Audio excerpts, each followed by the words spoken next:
Hi guys, they don't want us to know this. We were using WD-40 contact cleaner against mouse key press issues.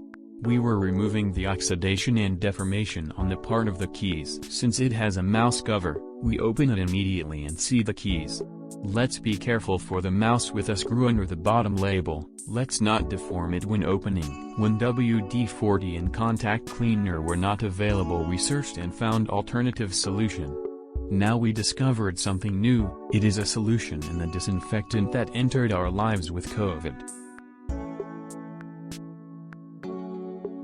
We insert the screwdriver into the container where we fill the disinfectant and remove the disinfectant on our key.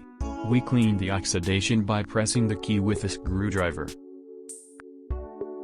We solved this problem easily because we had a solution before.